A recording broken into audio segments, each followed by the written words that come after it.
வணக்கம், welcome to our channel. வீடியோக்குள்ளே போகிறதுக்கு முன்னாடி நம்ம சேனலை முதன்முறையாக பார்க்குறவங்க சப்ஸ்கிரைப் பண்ணிக்கோங்க. இருக்கிற பெல் ஐக்கானை கிளிக் பண்ணிக்கோங்க. அப்போ தான் நம்ம போடுற வீடியோ நோட்டிஃபிகேஷனுக்கு வந்து சேரும்.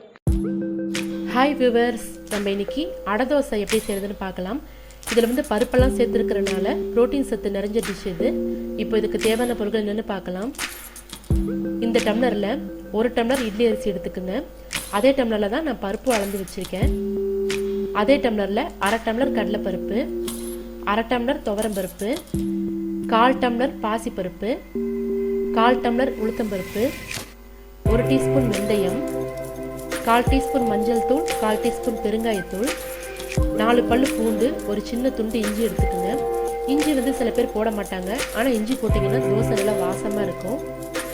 1 டீஸ்பூன் சோம்பு, 1 டீஸ்பூன் சீரகம், 4 வரமிளகாய் எடுத்துக்கோங்க. இப்போ வந்து நம்ம அரிசி தனியாக பருப்பு தனியாக ஊற வைக்க போகிறோம். ரெண்டும் ஒன்றா போட்டு ஊற வைக்கக்கூடாது. அரிசியை நல்லா கழுவிட்டு தண்ணி ஊற்றி ஒரு 2 மணி நேரம் ஊற வச்சுக்கோங்க.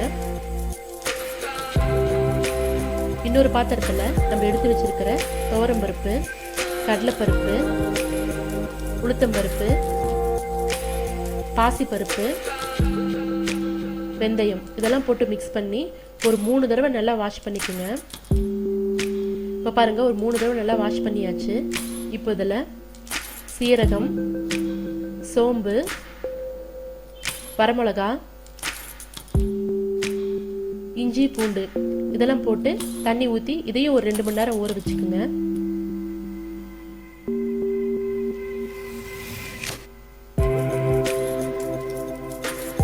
இப்போ பாருங்கள், ஒரு 2 மணி நேரம் ஆயிடுச்சு. அரிசி நல்லா ஊறிடுச்சு. இப்போ நம்ம கிரைண்டரில் போட்டுக்கலாம். எப்போவுமே அடை தோசைக்கு வந்து அரிசி தனியாக பருப்பு தனியாக தான் ஆட்டணும். ரெண்டும் ஒன்றா போட்டு ஆட்டக்கூடாது. அப்படி ஆட்டினீங்கன்னா ரொம்ப கொலான்னு ஆகிடும். அது வந்து அடை தோசைக்கு நல்லா இருக்காது. அதனால் ஃபஸ்ட்டு அரிசியை போட்டு அது பாதி அரைஞ்சதுக்கப்புறம் தான் நம்ம பருப்பு போடணும்.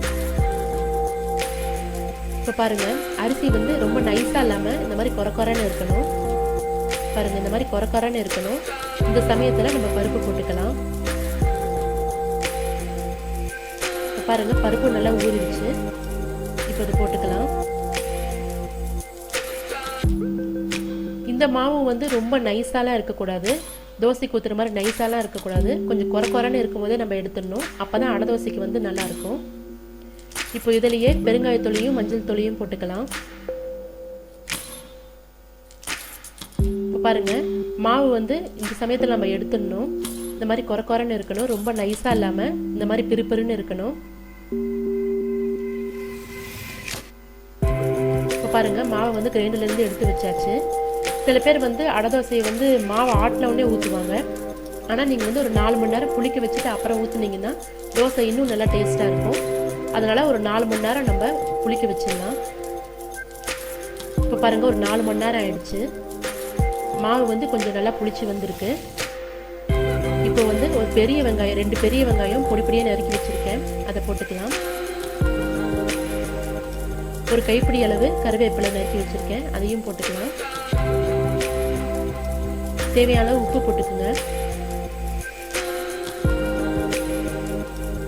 உப்பு போட்டுட்டு தண்ணி ஊற்றி இந்த மாவை வந்து நல்லா தோசை ஊற்றுற அளவுக்கு பதமாக கரைச்சி வச்சுக்கோங்க.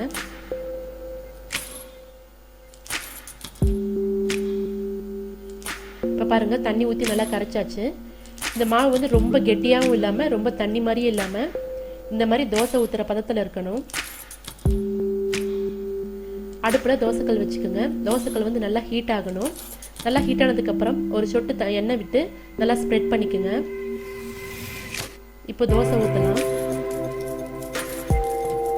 ஒரு கரண்டி ஊற்றி நல்லா மெலிசாக நல்லா ஸ்ப்ரெட் பண்ணிக்கோங்க. இது கொஞ்சம் சன்னமாகவே ஊற்றுங்க. ரொம்ப மொத்தமாக ஊற்றுனீங்கன்னா நல்லா இருக்காது. சுற்றி எண்ணெய் விட்டுக்கலாம். அடுப்பை மீடியம் ஃப்ளேமில் வச்சுட்டு ஒரு 2 நிமிஷம் நல்லா வேக விடுங்க. ஏன்னா அதில் பருப்பெல்லாம் இருக்கிறதுனால நல்லா வேகணும். இப்போ பாருங்கள், ஒரு பக்கம் நல்லா வெந்துருச்சு. திருப்பி போட்டுடலாம்.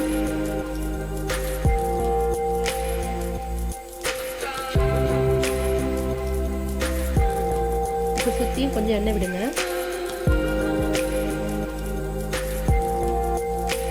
இப்போ பாருங்கள், 2 பக்கமும் நல்லா வெந்துருச்சு. இப்போ எடுத்துடலாம்.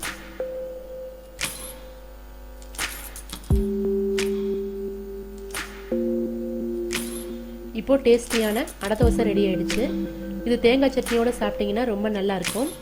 இது ரொம்ப சத்தான டிஷ்ஷுங்கிறதுனால நீங்கள் அடிக்கடி நீங்கள் செஞ்சு சாப்பிட்லாம். நீங்களும் உங்கள் வீட்டில் செஞ்சு பாருங்கள். உங்கள் கமெண்ட்ஸ் ஃபீட்பேக்ஸை சொல்லுங்கள். உங்களுக்கு பிடிச்சிருந்தா உங்கள் ஃப்ரெண்ட்ஸுக்கும் இந்த வீடியோவை ஷேர் பண்ணுங்கள். எங்கள் சேனலை சப்ஸ்கிரைப் பண்ணுங்கள். பாய்.